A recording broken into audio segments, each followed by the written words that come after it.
오늘 말씀은 빌립보서 2장 이어서 12절부터 말씀을 함께 나누려고 합니다. 오늘 제목은 15.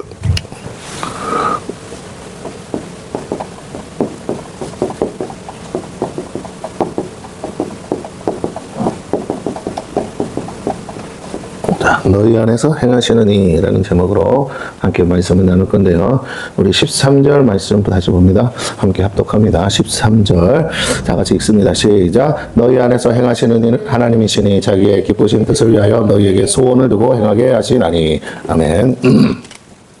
자, 빌립보 교회를 향해서 바울이 편지를 하고 있는 중에 이제 12절부터 이렇게 말하고 있습니다. 우리 지난번에는 이 내용이 그렇죠. 너희 안에 이 마음을 품으라. 곧 그리스도 예수의 마음이니 하면서 예수님의 겸손한 마음을 가지고 너희가 온전히 마음을 같이해서 하나가 되라 라고 했습니다. 그러면서 이제 12절부터 이어지는 내용은 뭐냐. 그러므로 나의 사랑하는 자들아 너희가 나 있을 때뿐 아니라 더욱 지금 나 없을 때에도 항상 복종하여 두렵고 떨림으로 너희 구원을 이루라 그랬습니다. 자, 어떻게 하라? 두렵고 떨림으로 어떻게 무엇을 하라고요? 구원을 이루라. 자, 이 말이 약간 우리가 알고 있는 믿음으로 구원받는다라는 이신칭의 교리에 비춰보자면 다소 조금 어폐가 있지 않나? 어떻게 다른 것도 아니고 뭐를 구원에 관해서 우리 보고 이루라? 그건 우리가 할 게 아니고 하나님이 해주시는 거 아닌가? 라고 생각을 합니다. 이 말을 오해하면 안 돼요. 자, 우리가 신학적인 용어 중에 이미와 아직이라는 말이 있어요. 이미와 아직. 자, 우리가 구원받았는데 이미 구원받았다고 합니다. 영적으로 이미 구원받았는데 아직 구원이 완성되지 않았다라는 거예요. 그래서 뭐냐면 육적으로 우리가 아직 완성되지 않았다라고 합니다. 그래서 하나님의 구속사가 하나님 예수 그리스도를 통해서 이미 이루어졌지만 이제 예수님의 재림을 통해서 완성된다. 라는 의미에서 이미와 아직 그 사이에 우리가 존재한다라고들 설명을 합니다. 그런 의미에서 자, 예수님께서 우리에게 주신 구속사 십자가의 복음이라고 그랬죠. 십자가의 복음은 또 한마디로 말하면 죄사함의 복음이라고 그랬어요. 죄사함의 복음. 그리고 이 죄사함의 복음을 조금 더 깊이 들어가면 거듭남의 복음입니다. 우리의 영이 새롭게 거듭나는 거듭남의 복음이죠. 자, 그 결과, 이 죄사함과 거듭남의 복음에 의해서 어떻게 되느냐? 우리의 신분이 변화돼요. 신분이 변화됩니다.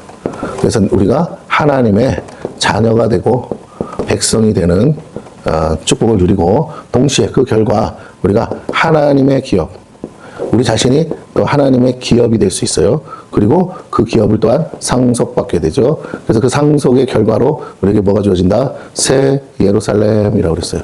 근데 그 새 예루살렘은 전체를 말하는 것이고 개별적으로 개인에게는 뭐라고요? 상속으로 주어지는데 새 사람이라고 해서 새 사람이 되는 거, 새 피조물이 되는 것이라고 했습니다. 그래서 그 새 사람, 새 피조물이 돼서 뭐가 되는데요? 하나님, 새 예루살렘과 같이 하나님의 성전으로 지어져 간다 했습니다.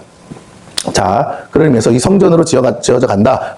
그리고 이제 최종적인 그림이 새 예루살렘이다. 이게 이제 본적인데, 이게 이제 교회를 의미하거든요. 교회를 의미하는데, 자, 이걸로 끝나냐? 그렇지는 않다는 거예요. 왜냐하면 이것은 우리가 할 수 있는 게 아니라 하나님이 해주신 거예요. 하나님이 해주신 거. 그래서 이 십자가의 복음은 다른 게 필요 없어요.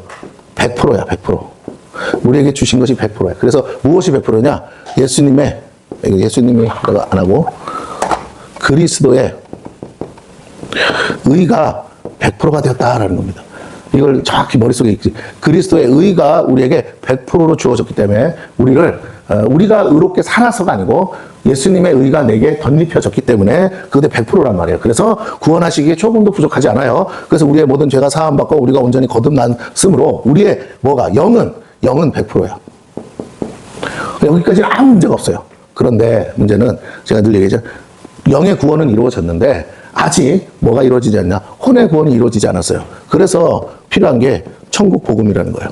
그 천국 복음은 무엇이냐? 100%로 주어진 이거를 뭐 하는 것이냐? 유지하는 거예요, 유지.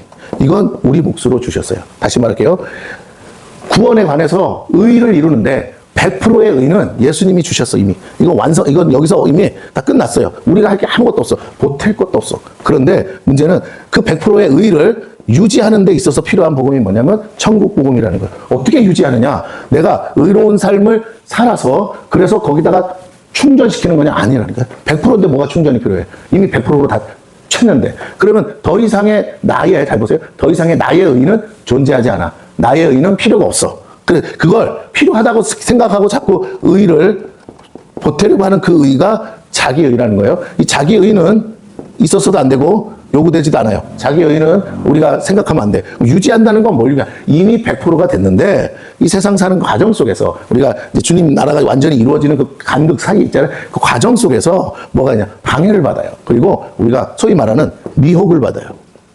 또 유혹도 받아요. 자, 미혹은 다른 진리라고 그래서 거짓 진리에 의해서 우리가 미혹을 받을 수 있어요. 나는 그게 사실이라고 믿었는데 보니까 아닌 거죠. 그 다음 유혹을 받게 돼 있어요. 그것은 정욕과 관계된 거죠.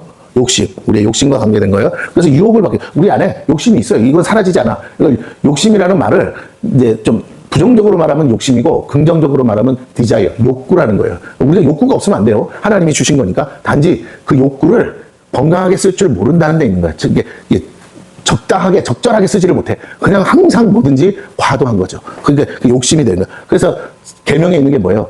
남의 것을 탐하지 말아라. 근데 그 탐하는 그 마음이 뭐다? 그것을 하나님의 계명보다 더 사랑하기 때문에 우상숭배랑 다를 바 없다라는 거예요. 그래서 어쨌든 미혹과 유혹이 우리를 우리를 넘어뜨려요. 넘어짐. 사단은 계속 유혹과 미혹을 줍니다. 그래서 보는 거, 듣는 거, 그런 것들이 우리를 하여금 자꾸 넘어지게 하는데, 이 넘어짐 속에서 보세요. 넘어지는 걸로 끝나는 게 아니야. 넘어지는 만큼 뭐가 상실되냐면 우리의 믿음이 상실돼. 자꾸 믿음이 점점 사라지거나 점점 줄어들거나 믿음의 불꽃이 점점 식어지거나 해서 우리가 어떻게 되냐면 이 믿음에서 결국 어떻게 되느냐? 이탈하게 돼요. 그러면 내가 받은 이 구원의 복음을 뭐 하는 거예요? 복음을 잃어버리는 거야.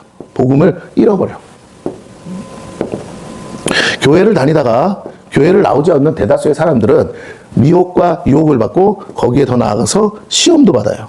시험 든다 그러죠? 시험도 들어. 그래가지고 어떻게 되냐? 넘어져요. 그러면 자기 안에 있는 믿음이 어떻게 되냐? 의심받기 시작해. 내가 의심해서가 아니라 마귀가 의심을 줘. 그러면 내 믿음이 가짜 같아. 진짜가 아닌 것 같아. 내가 이렇게 예수 믿는 게 틀린 것 같아. 그러니까 자꾸 복음에서 이탈하고 복음을 내 안에서 잃어버리기 시작해요. 하나님 말씀대로 사는 게 이게 아닌 것 같아. 근데 주로 뭐에 의해서 넘어지고 시험 드느냐? 사람에 의해서. 하나님의 말씀은 1.1에 변하지 않고 여전한데 그 말씀을 전하는 사람들이 온전하지가 않은 거야. 그걸 보고 시험에 들기도 하고 또 때로는 다른 어떤 사람들, 그냥 내가 보는 우리 목사님보다 저쪽 이단이 전하는 교주가 훨씬 거룩해 보여. 훨씬 경건해 보여. 그 순간 우리는 갈아타게 되죠. 그렇게 해서 미혹과 유혹에 넘어져. 저 사람 말을 들어보니까 저 사람 말이 맞는 것 같아. 우리 목사님은 저런 얘기 안 해줘. 내가 정말 궁금하고 답답한 건 저건데 내가 이 궁금하고 답답한 걸 시원하게 목사님은 무조건 그냥 일방적으로 믿기만 하래. 그냥 무조건 기도나 하래. 근데 답답하거든. 논리적이지 않고 속이 시원하지 않고. 그래서 어떻다고요? 누군가가 내 이 답답한 속을 좀 시원하게 뚫어줬으면 좋겠는데 저기 보니까 저 사람이 2단이라고 3단이라고 그건 둘째 문제고 저 사람 얘기를 가만히 들어보니까 뭐라고요? 내 가려운 데를 긁어주고 내 답답한 속을 확 뚫어주네. 예. 요즘 또 유튜브로 많이 하는 게 박진영이죠. 박정희 전하는 건 구원파 교리예요. 자기는 아니라고 말해도 결과적으로 구원파 교리야. 그리고 박진영이 전하는 것은 시대론이에요. 시대론. 구원이 다르다. 시대마다 다르다. 그래서 유대인들은 율법을 지켜야 구원을 받고 신약의 백성들은 율법을 안 지켜도 구원받을 수 있다. 은혜로. 이렇게 가르쳐요. 근데 성경은 그렇게 말한 적도 없고 그런 구원과는 존재하지도 않습니다. 그래서 율법을 지켜서 유대인들이 구원받을 수 있다라는 성경 구절은 없어요. 유대인들도 율법을 못 지켜요. 하나님이 원하시는 건 율법의 내용은 율법을 못 지켜도 구원받을 수 있는 길이 있어. 그게 뭐냐면 자신들이 하나님의 백성이라는 사실을 믿는 거야. 그리고 뭐 해야 되냐? 어린 양의 피로 깨끗하게 씻음 받는 거예요. 이해가 되십니까? 율법을 지키는 건 당연한 거야. 근데 율법을 당연히 지켜야 되는 것과 지킬 수 있느냐의 문제는 다른 거잖아요. 내가 당연히 법은 당연히 지켜야 돼. 근데 내가 지킬 수 없을 수도 있잖아. 내 능력이 거기까지 안 돼서. 못 지킨다는 게 하나님이 우리에게 율법을 주신 결론이라니까. 우리 힘으로는 이 부패하고 타락한 본성으로는 도저히 하나님의 의를 이룰 재간이 없다는 거야. 그래서 뭐가 필요하냐? 어린 양의 피가 필요하다는 거예요. 그게 복음이야. 어린 양의 피가. 근데 뭐 할 때? 와서 제사 지내고 양을 잡고 소를 잡고 그렇게 해서 정말 피 터지는 피 흘리는 제사를 드려야 되는데 그 과정에 필요한 게 믿음이라니까요. 믿음. 내가 믿을 때, 그리고 동시에 뭐하다? 이때 이제 중요한 게 뭡니까? 잃어버리고 이탈한 이 사람이 나중에 깨달았어. 돌아와야죠. 그래서 계속 성경은 뭐라고 그래요? 여호와께 돌아오라. 이게 뭡니까? 회개. 그러면 내가 100%의 상태를 어떻게 유지한다고요? 회개함으로. 무슨 피로? 예수의 보혈로. 다시 잘 들으세요. 천국 복음은 뭐냐면 십자가의 복음으로 기회가 있을 때마다 리턴, 백하라는 거예요. 천국 복음의 내용 자체가 그거예요. 너가 의로운 삶을 사는 건 맞아. 근데 못 살았잖아. 그러니까 의의가 없는 게 아니라 너 그렇게 사는 게 맞아. 도둑질 하지 말라 그랬으니까 도둑질 안 하는 게 맞아. 근데 도둑질 했지라는 거예요. 저 남의 거 훔친 적 없는데요? 훔치려는 마음 가졌잖아. 예수님의 말은 이거예요. 너 간음했냐? 안 했는데요. 너 저 여자 보고 간음할 생각 가졌잖아. 예. 그러니까 예수님은 거기까지 들어갔단 말이에요. 그게 뭐예요? 혼이야, 혼. 이해가 되십니까? 예수님이 죄라고 지적한 건 혼의 영역까지라고요. 그러면 영은 다시 태어나는 거니까, 이미 죽었다가 태어나는 거니까 회개하는 게 아니고 믿을 때 뭐 한다고요? 거듭나는 거야, 영은. 영이 회개를 어떻게 해? 지가 죽었는데. 영은 이 복음을 믿을 때 다시 거듭나는 것이고, 혼은 어떻게 구원받느냐? 내가 뭐 할 때? 그 복음의 그것이 진리라고, 진실이라고 믿을 때 내가 구원을 받는 거예요. 그럼 혼은 구원을 한 번 받는 게 아니라 회개를 계속 해야 되니까 날마다 구원, 날마다. 그래서 혼은 날마다 구원받아야 돼. 내가 그러면 어떻게, 날마다 내 죄를 깨닫고 회개해야 된다고. 내가 육신으로 지은 죄, 마음으로 지은 죄, 시간만 날 때마다 성령께서 내 양심을 통해서, 말씀을 통해서 깨닫게 하실 때마다 어떻게? 즉각 순종이 뭐예요? 즉각 회개하라는 거야. 즉각 회개하라. 오늘 죽을지 내일 죽을지 모르는데 그걸 어떻게 밀어놓고 있어. 깨달아졌으면 당장 회개하라는 거예요. 돌이키라는 거야. 이게 회개예요. 그것이 어느 만큼 시급하냐? 매우 매우 시급하다는 거야. 오늘 너의 목숨을 하나님이 언제 데려가실지 모르는데 너가 어찌 회개하는 일을 미루고 있느냐. 그래서 복음을 믿고 나면 그 다음 얘기는 다 뭐냐? 우리가 이렇게 살아야 된다, 저렇게 살아야 된다, 깨끗하게 살아야 된다. 맞아요. 다 맞는 말이야. 우리 할 수만 있으면 해야 돼. 무엇으로? 성령으로. 그래서 성령을 구하고 성령의 충만을 받아야 돼. 근데 우리가 충만하지 않을 때가 대다수잖아요. 그러니까 충만하지 않으니까 자꾸 무슨 일이 생기냐? 미혹과 유혹과 시험이 와서 우리를 자꾸 믿음에서 이탈하게 하고 복음을 잃어버리게. 복음은 곧 말씀이잖아. 다른 말로 하면 언약이란 말이에요. 언약. 근데 이 언약을 잃어버리면 어떻게 된다고요? 천국을 잃어버리는 거야. 지금 내가 기껏 죄사함 받고 예수 믿어서 구원받았는데, 영이 거듭났는데 정작 뭘 못 받아? 이 상속. 이걸 못 받는 거야. 이걸 포기하게 만든다니까. 마치 에서와 같이 내가 배고픈데 그딴 게 뭔 필요 있어. 팥죽이나 줘. 이게 에서의 문제라고요. 에서도 리브가가 기도하고 낳은 아들이야. 하나님이 주셨다고요. 하나님이 택해서 주신 아들이라고. 구원의 반열에 있었다니까. 같은 하나님을 알아요. 믿어요. 그런데 뭐라고요? 하나님의 말씀, 언약을 포기하니까 그 상속에서 이탈돼서 결국 어떻게 되냐? 천국을 유업으로 받지 못하는 대표적 인물이 누구냐면 에서예요. 에서.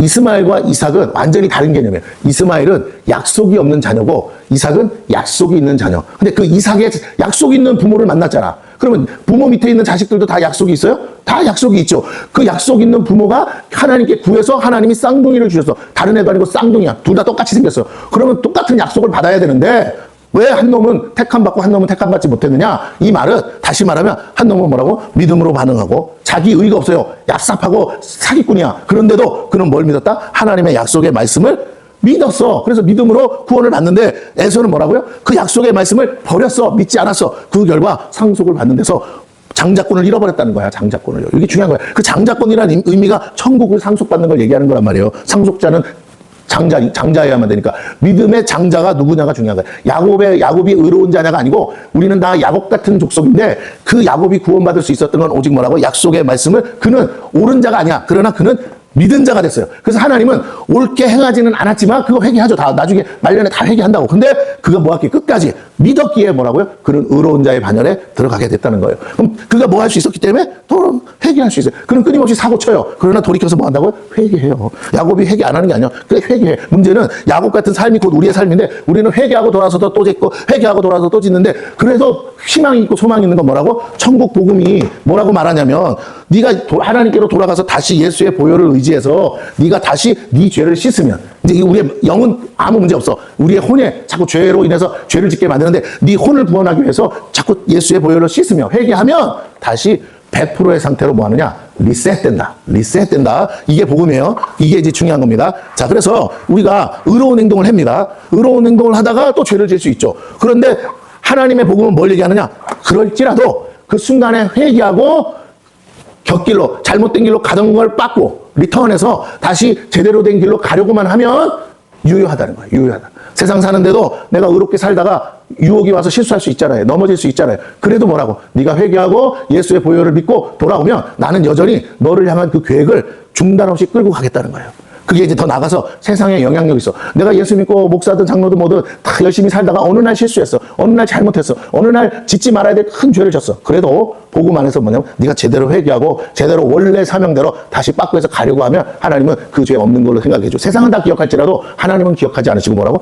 그렇게 가면 다시 원상복귀 회복시켜 주신다는 거예요. 지금도 그렇게 해서 회복되는 사람들이 한둘이 아니에요. 얼마나 많은 사람들이 잘 가다가 넘어져서 추락해. 그러다가 다시 일어서면서 회복하고 있어요. 너무너무 감사한 거야. 네, 그렇죠. 우리 잘 아는 우리 전병훈 목사님 같은 경우 얼마나 잘 나갔어요. 청년 사역의 대표 주자였고 한국의 다음을 잇는 저걸로 입에 오르내릴 정도로 야 한국 교계를 이끌어갈 다음 차세대 주자다 이런 소리를 밥 먹듯이 듣던 분이에요. 그런데 어느 날 갑자기 교회 안에서의 스캔들로 인해서 그가 그만 그 문제를 제대로 처리하지 못한 가운데 교회 사역을 다 내려놓고 빠졌단 말이에요. 욕도 많이 먹고. 그가 얼마나 책을 많이 썼는지 몰라요. 근데 그 책들도 다 사람들이 입에서 더 이상 전병훈 목사 책 안 그래도 조금 이상하다 싶었는데 역시나 결론이 이렇게 나는구나 하면서 다 갖다 폐기 처분시키고 지금 전병훈 목사 책은 출판도 안 돼요. 어딘가 누군가가 가지고 있으면 모를까 나오지도 않아. 그 정도로 완전히 교계에서 사장됐어요. 근데 지금 어떻게?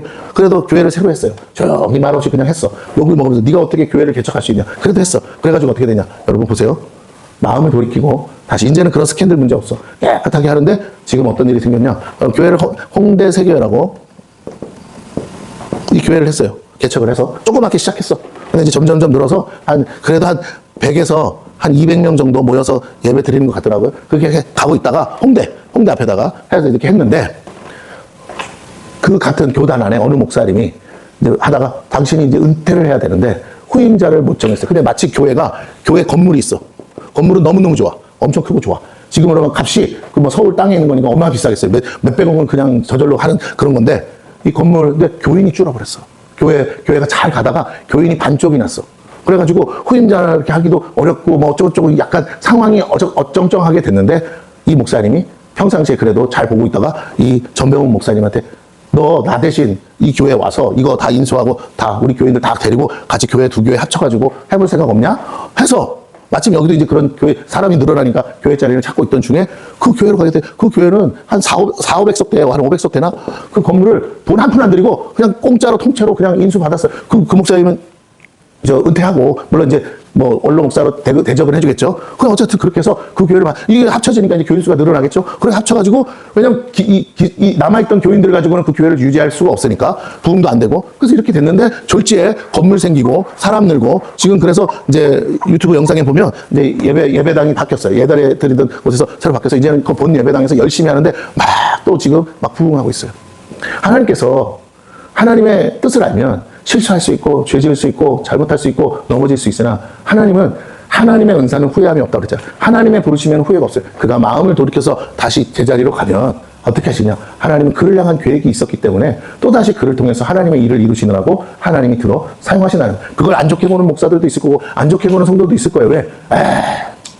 저건 아닌 것 같다. 뭐 그러든지 말든지.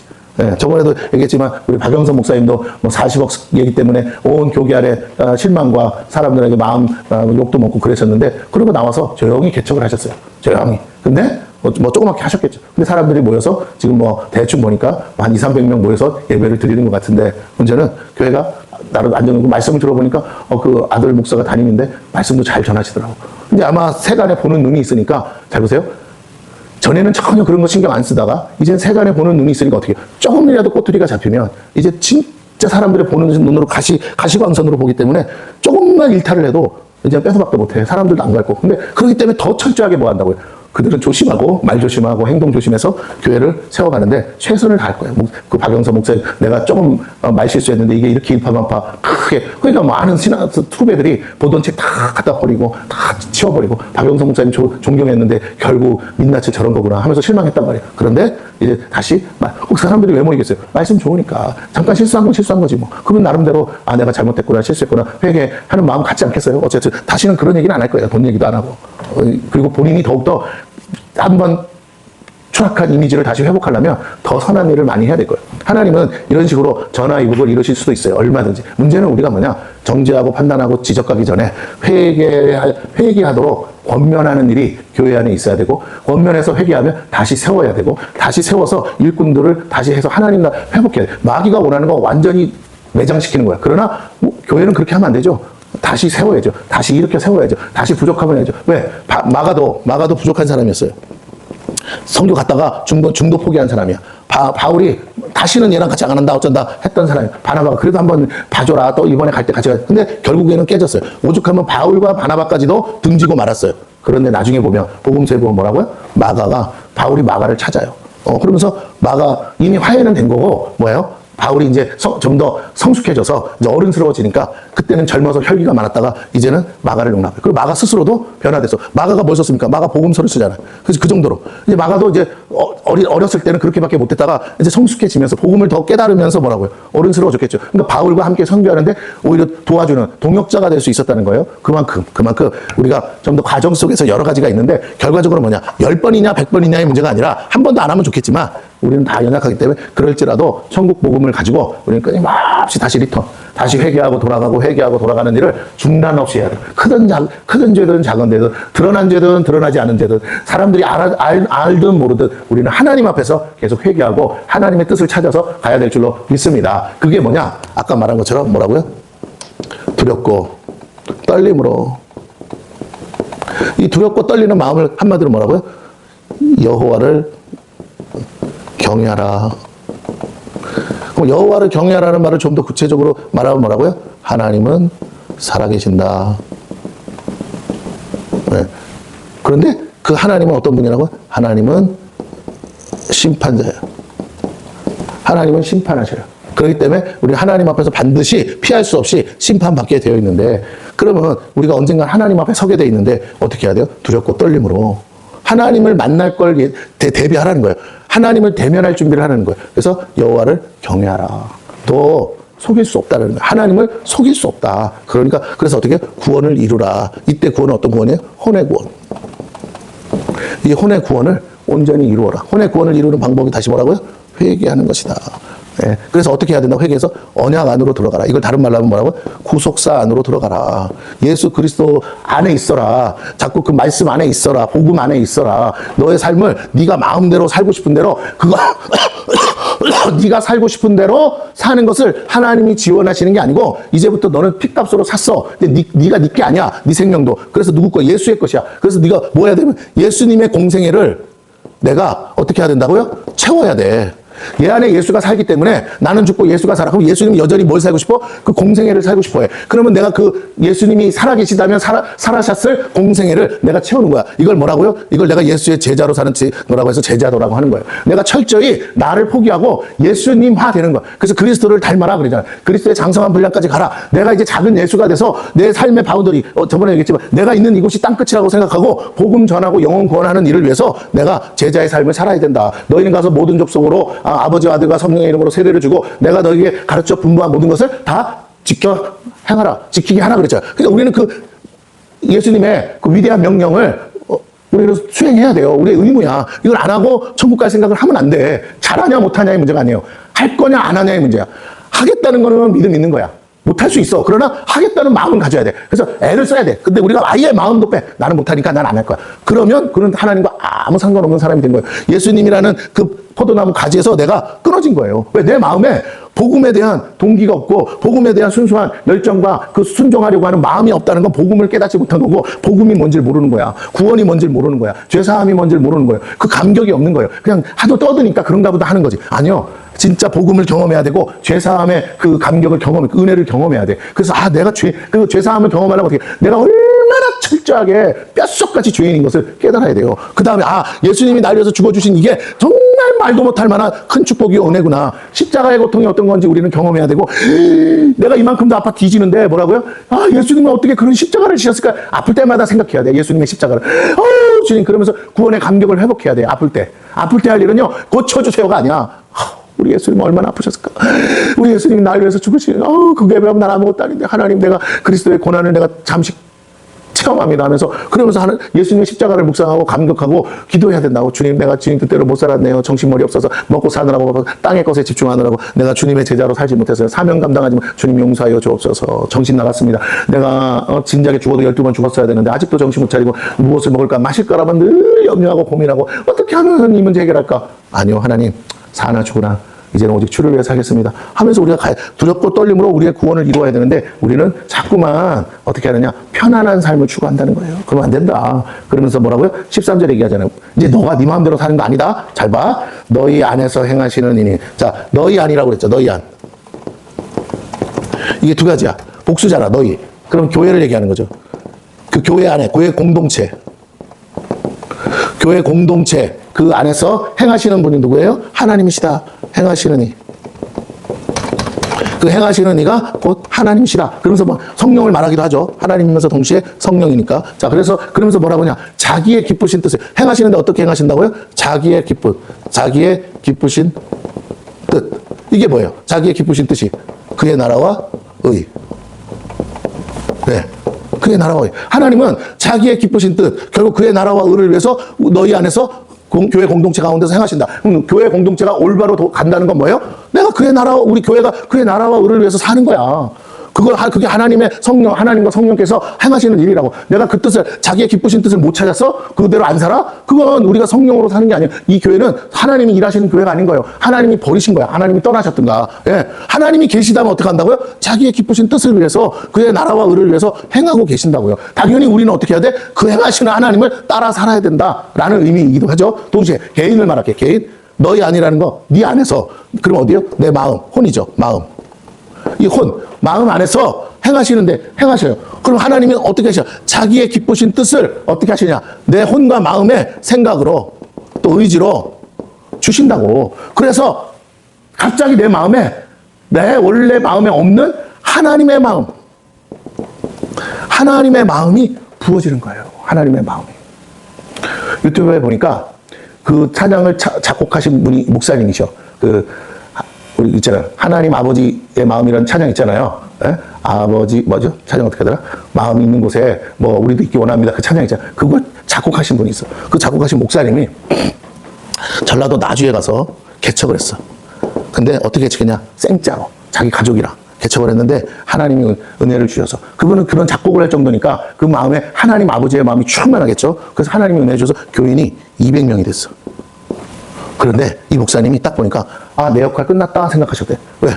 200명 됐다 보니까 그냥 장로님 3분, 권사님 몇 분, 집사님 몇 분 세우고 나니까 교회가 알아서 잘 돌아가게 됐거든. 그러니까 자기가 교인들한테 당회국 얘기해가지고 했대요. 그랬더니 교인의 92%가 투표를 했어. 그랬더니 내가 이제 여기 그만하고 딴 데 또 개척하러 갑니다. 그랬더니 교인의 90%가 찬성을 했대.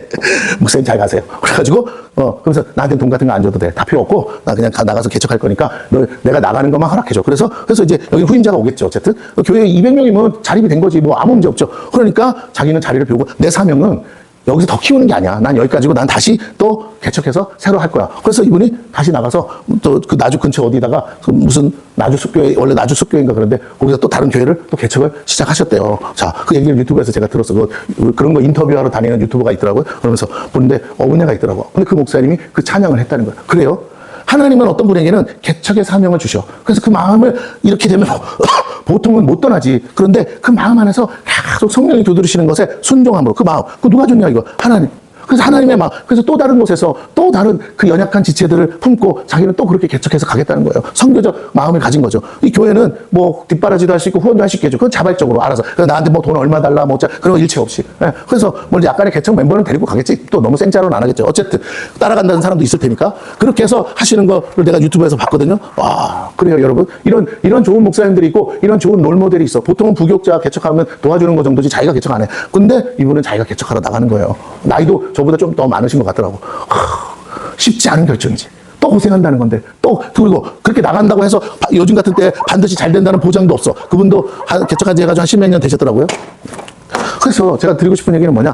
하나님이 우리 가운데서 하나님의 마음을 주시는데 그것을 받는 사람이 있고 받지 못하는 사람이 있다는 거예요. 그 세미한 음성에 빨리 순종함으로 가는 사람은 하나님의 뜻을 이루는데 어떻게 하시냐? 당신의 뜻을 이루기 위해서 우리 안에 뭘 주신다고? 소원을 주셔서 남들이 갖지 않은 소원을 주셔서 우리로 하여금 그렇게 행하게 하시는데 놀라운 거 그때마다 길이 열리고 문이 열리고 하세요. 덤벼락은 안 떨어져. 근데 신기한 건 도저히 갈 수 없는 길도 가게 하시고 이룰 수 없는 것도 이루게 하시더라는 거예요. 여러분 우리가 다시 생각해 봐야 돼요. 우리 안에서 정말 내가 이게 내 생각으로 사는 건지 하나님 뜻을.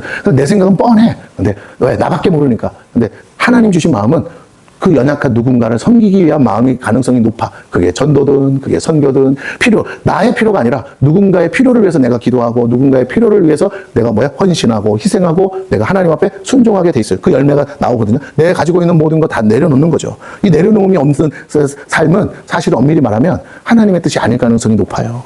더 가지려고 하고 더 모으려고 하는 거 그게 하나님으로부터 온 생각이면 괜찮아. 그럼 교회 또 성장시키고 부흥시켜야 되니까. 그러나 어느 순간에 내려놔야 될 때 내려놓지 못하면 안 돼. 제가 심호했던 교회가 있어요. 저 서울의 신내동에 가면 영안 장로교회라고 있어요. 이 양정희 목사님이 교회를 이제 하고 원래는 지금 있는 자리를 다른 교회가 세웠는데 다른 교회 가다가 조금 어려움을 만나서 유지가 안 되니까 그래서 이 목사님이 한참 부흥하고 있을 때 이 교회를 바꿨어. 자기가 있던 교회랑 이 교회를 바꿨어. 자기는 더 커지길 바라고 이 교회는 성도 수에 비해 교회가 너무 커버리니까 횡한 거야. 그러니까 자기네 사이즈에 맞는 교회로 가고 싶어. 그래서 어쨌든 잘 돼가지고 바꾸면서 이제 여러 가지 그 대출 받은 거 이제 떠안고 가셨겠죠. 빚이 있으니까. 근데 어쨌든 빚을 나중에 다 갚았어요. 그 교회를 이제 이 목사님이 교회가 더 부흥하니까 앉을 자리가 없으니까 이 교회를 더 크게 세우고 싶어서 여기다가 이제 청사진까지 해서 옆에 수영장이 있어. 그 중랑구에 수영장이 있는데 그 수영장까지 사서 이렇게 큰 성전을 지으려고 청사진까지 다 만들어 놨어요. 저 있을 때도 그거 다 해놨어요. 그걸 놓고 10수년을 기도하고 있다가 최근에 올해인가 들어와서 이 목사님 마음을 바꿨어요. 그 신내동 앞에도 청년 비전센터라고 또 크게 건물을 짓기도 했어요. 그런데 본당이 작아. 거기는 그냥 부속 건물이고 본당이 작은데 그 청사진을 갖고 있는데도 목사님 마음에 하나님이 마음을 주셨어요. 그리고는 너희 건물 세우는 거 그 교회가 이제 50주년이 되거든요. 30주년이 된가 봐. 하여튼 근데 50주년이다. 근데 그 교회 50주년에 너네 건물 세우는 거 하지 말고 개척교회 50개 각 교회마다 1억씩 해서 지원해라. 개척을 지원해라. 해서 지금 이제 그 일을 해요. 그래서 이제 지금 몇몇 교회들 택해서 1억씩 지원하고 50개 교회를 개척하는 사역을 해요. 자기네 지교회가 아니고 그냥 순수하게. 네, 그렇습니다. 하나님의 마음이 와서 하나님의 의를 이루는 일을 할 때는 자기 거를 내려놓는 거죠. 자기 거를 포기하게 돼 있어요. 그러니까 누가 봐도 뭐야? 그건 하나님이 주신 마음이지. 그렇잖아요. 네, 오늘 우리가 이 하나님이 자기의 기쁘신 뜻을 위해서 하나님의 일을 하는 사람들이 필요해요. 공동체 아니든 개인이든. 우리가 그렇게 살을 때 하나님은 우리를 통해서 일하신다고. 어떻게 일하시냐? 14절에 모든 일을 어떻게 일하신다고? 원망과 시비가 없이 하라. 내 것을 포기하는데 어떻게 원망이 있어요? 내 것을 내려놓는데 어떻게 시비가 있을 수 있어요? 근데 빌립보 교회 안에 다툼이 있고 그 안에 시비가 있었어요. 그러다 보니까 왜 어떤 다툼이 있다고 그랬어요? 바울이 옥에 갇혔는데 한 사람은 바울을 사랑하고 바울 선생님을 위해서 우리가 목다한 일을 하면서 열심으로 복음 전하고 한 사람들은 바울이 싫었어. 그래서 바울 시기와 질투로 잘됐다 바울 감옥에 갔는데 우리가 더 열심히 하자 그래가지고 자기네들이 그거 좀 안 좋은 마음으로 뭐라고요? 예수를 전해. 그래도 바울은 뭐라고 그랬습니까? 이렇게 전하나 저렇게 전하나 그리스도가 전파되니 나는 기쁘다 그랬어요. 그러면서 빌립보 교회 안에 계속 뭘 말합니까? 너희가 좀 연합해서 같은 마음으로 사역해라. 적은 너희들끼리 적이 아니고 저 밖에 예수 믿지 않는 불신자들이 너희를 대적하고 있는데 그들을 너희들이 조심해야지 너희들끼리 싸우면 되냐? 연합해라. 그게 어디 나오냐? 여러분 아는 1장에 나와요. 1장에 보면은 27절에 보세요. 오직 너희는 그리스도의 복음에 합당하게 생활하라. 그게 뭐라고? 이는 내가 너희에게 가보나 떠나 있으나 너희가 한 마음으로 서서 한 뜻으로 복음의 신앙을 위하여 뭐 하라고요? 협력하는 거예요. 협력. 왜? 협력 안 했으니까. 그래서 28절 무슨 일이든지 대적하는 자들 때문에 두려워하지 아니하는 이 일을 듣고자 합니다. 너희들이 담대히 복음 전하는 소리 듣고 싶다. 이것이 그들에게는 멸망의 죄요. 저 대적자들에게는 멸망의 증거지만 너희에게는 구원의 증거니 이는 어디서부터 난 거라고요? 하나님께로부터 난 것이라. 그러니까 너희는 합심을 해라. 예, 그러면서 뭐라고요? 그리스도를 위하여 너희에게 은혜를 주신 것은 다만 그를 믿을 뿐 아니라 또한 그를 위해서 뭐 하라고요? 고난도 받게 하려 하십니다. 복음 전하니까 당연히 뭐가요? 핍박이 오고 환란이 오죠. 그 고난이 있다. 그러면서 30절 뭐라고? 너희에게도 그와 같은 싸움이 있으니 어떤 싸움이라고요? 바울이 지금 싸우다가 저 복음 전하다가 옥에 갇히는 것 같은 영적 싸움이 있으니 너희가 내 안에서 본 바요 이제도 내 안에서 듣는 바라. 바울이 상당히 그 증거라는 거예요. 너희에게도 나와 같은 이런 싸움이 있어. 너희도 어떻게 될지 몰라. 그런데 그거 두려워하지 않고 담대히 전하는 그 모습이라, 그리고 너희가 서로 갈라져서 예수 전하는 게 아니라 나 때문에 그렇지는 했겠지만 이제는 그러지 말고 너희가 한 마음 한 뜻이 돼서 복음 전하는 것을 내가 보고 싶다. 그게 하나님의 뜻이다라고 지금 말하고 있다라는 거예요. 그러면서 원망과 시비가 없이 하라. 그래서 오늘 2장 15절에 이렇게 이는 너희가 어떻게 해요? 네 제발 부탁인데 너희가 그렇게 하면 안 돼. 너희가 옳은 일을 하고도 하나님 앞에 뭐가 있는 것처럼 형제끼리 미워하는 거니까 흠이 있는 자가 돼. 그러면 안 돼. 너희가 흠이 없고 순전하여 어그러지고 거스르는 세대. 어떤 세대? 어그러지고 거스르는 세대 가운데서, 그래요? 어그러지고 거스르는 세대 가운데서 뭐라고요? 하나님의 흠 없는 자녀로. 그러면서 다시 똑같이 또 말을 해요. 세상에서 그들 가운데, 그들이 누군데요? 어그러지고 거스르는 세대. 그 세상에 어그러지고 거스르는 세대 가운데 뭘로 나타내라? 첫째는 하나님의 흠 없는 자녀인데 그게 곧 뭐다? 빛들로 나타내는 것이다. 하나님의 흠 없는, 흠 없다는 게 뭐예요? 여기서 말하는 흠이 뭡니까? 너희들끼리 싸우지 마. 앞에 나오죠. 14절에. 원망과 시비. 너희들끼리 왜 싸워? 너희 안에서 행하시는 분이 하나님인데, 봐봐. 너희 교회 공동체 안에서 행하시는 분이 하나님이고 복음을 전해서 구원하시는 분이 하나님인데 너희들끼리 싸우면 뭐야? 그게 어찌 하나님이 일하셨다고 말할 수 있냐? 하나님이 너희들끼리 싸우라 돼? 이 말이에요. 그러면서 진짜 너희 안에 행하시는 분이 하나님이라면 너희가 어떻게 써야 돼? 성령 안에서 용서하고 사랑하고 품고 나를 낮추고 원망과 시비가 없이 하라니까 나 자신을 포기하고 져주고 양보해야 되지 않아? 근데 너희들 왜 그러니? 마치 너희들 안에 마귀가 역사하는 것 같아. 이렇게 말하고 있는 거예요. 그래서 16절 생명의 말씀을 밝혀 나의 다름질이 헛되지 않아. 우리가 해야 될 일은 뭐냐? 생명의 말씀을 밝히는 거예요. 빛을 비추는 거야.